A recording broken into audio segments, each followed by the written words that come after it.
Penguin Random House presents Moong over Microchips, Adventures of a Techie-Turned-Farmer by Venkat Iyer. Read by Denzil.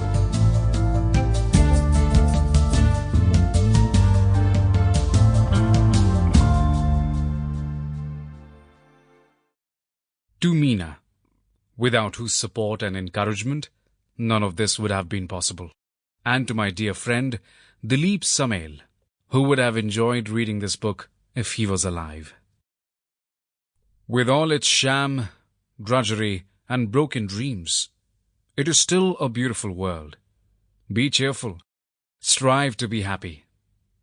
Max Ehrmann. Man cannot discover new oceans unless he has the courage to lose sight of the shore. Andre Gide. There seems to be but 3 ways for a nation to acquire wealth. The first is by war, as the Romans did, in plundering their conquered neighbors. This is robbery. The second by commerce, which is generally cheating. The third by agriculture, the only honest way, wherein man receives a real increase of the seed thrown into the ground, in a kind of continual miracle wrought by the hand of God in his favor as a reward for his innocent life and his virtuous industry. Benjamin Franklin. Acknowledgements.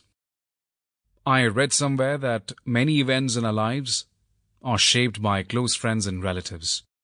There cannot be more accurate way to describe the birth of this book.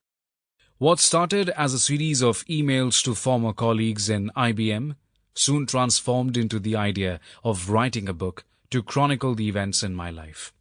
How I moved from the corporate world to the farming world, and how I managed the transition from being a city dweller to a villager.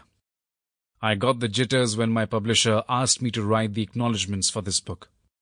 How can I mention the long list of people who encouraged me to write my experiences and kept me from going when so many publishers refused to bring out my book? What if I forget to mention someone and hurt their feelings? Yet, I shall try my best to remember all those who egged me on to finally finish it. My friends from IBM, Sriram, Shrikant, Sanjeev, Radhesh, Nitish and Rajesh, who were supportive at each stage and kept my morale up during the difficult stages of writing. My friends from outside IBM like Hema, Ujwala and Anjali, who kept encouraging me by giving examples of various writers who had managed to publish their works eventually. This book would not have been possible without the support of Rao and Kishal from the USA, who were among the first to give me this idea. Rao shared all my emails within his organization, United Nations, and told me how his colleagues were looking forward to seeing the book in print. I would also like to thank Preeti Mehra for encouraging me to write and publish some of the stories in the book in the Hindu business line. My sincere thanks to Chiki Sarkar, who took the time to read the book and give her valuable comments, Siddhesh Imamdar, whose inputs were extremely useful, and the many publishers who read my manuscript and did not discourage my efforts. Preface. I quit my corporate job as a project manager with IBM in 2003. After working for 15 years in the information technology, that is, the IT industry, it was not a career change, but a change in lifestyle that I was looking for. I was tired of the vicious rat race in the city, the pollution, the traffic, and the chaos in everyday life. I was frustrated by the mechanical and insensitive city life, and the blinkered or complete focus on earning more and more money. I changed my life to become a farmer, which was unthinkable for me until a few years ago. It was not smooth sailing. I was a complete novice in this field, never having lived for even a single day in a village. It was a challenge to make the transition from the city to the village. Farming was a new skill that I had learned from scratch, and unlike software or hardware, there were no manuals or help buttons to guide me along. I had to learn the hard way by experimenting and trying out new things. When I quit my job, a few friends at IBM wished to be in touch and stay updated about what was going on in my life. I started sending fortnightly email updates to them. What started as a small group soon grew to include relatives, acquaintances, and more friends. I wrote to them in detail about how I was managing the transition and trying to break away from the city life while learning different skills and a brand new profession. My narration always evoked sympathetic responses and stirred the emotions of my readers. Many of them were still in the corporate sector, and deep within them, they had the desire to break away and do something more exciting.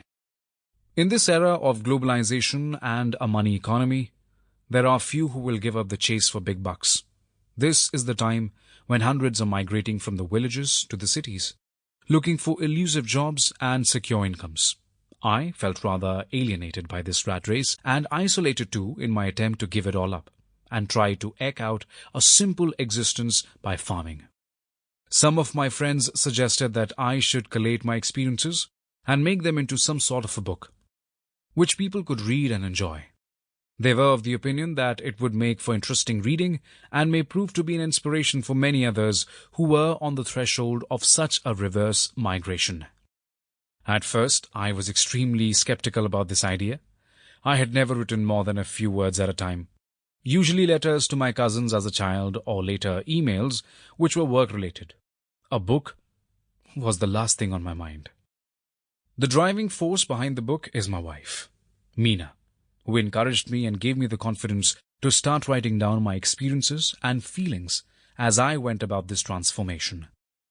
During the monsoon in 2005, when I had some spare time, as the work at the farm was not too much, I decided to start writing.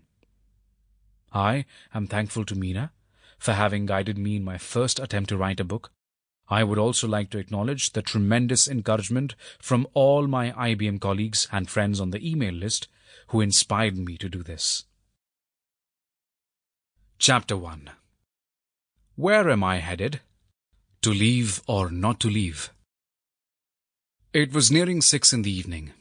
I started out of the blue-tinted glass windows of my plush office at Bandra Kurla complex, Mumbai, and watched the sun dip into the western sky. It was time to start the long journey back home through the rush hour traffic. Just as I was about to press the turn-off button on my IBM ThinkPad, Sriram, my senior colleague, tapped me on the shoulder and asked if I was in a hurry to leave. Sriram is a soft-spoken, easygoing man who had been my boss for many years before he took on a different role in the organization. Years of working with him had taught me that he rarely asked a question without a reason. I quickly replied that I was not in a hurry and asked if there was anything I could do for him. He said, "There is a conference call I would like you to attend at 8 p.m. We can leave after that." This meant only one thing in IBM. It had to be a call from the Americans. Our head office was in the USA, and due to the time difference, these conference calls were scheduled late night or in the early hours of the morning. We jokingly referred to them as con calls. Of course, if Sriram was asking me to attend, it had to be something important.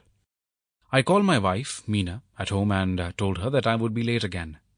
Meena, then a freelance journalist, worked from home. She also did various projects and research work which took her into the remote villages of India. She was at that time working on a book on organic cotton. She had just returned from one of her trips in the morning, and we had hardly met before I left for work. We had planned a quiet dinner at home, but now that would have to wait. I had 2 hours to kill before the call, so I grabbed a cup of coffee and went to the open space on the first floor to gape at the sunset and get some fresh air.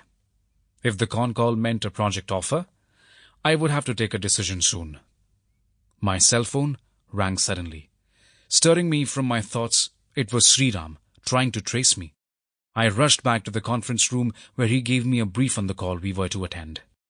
IBM was undertaking a conversion project with a third-party vendor in India, and there was a huge budget earmarked for the exercise.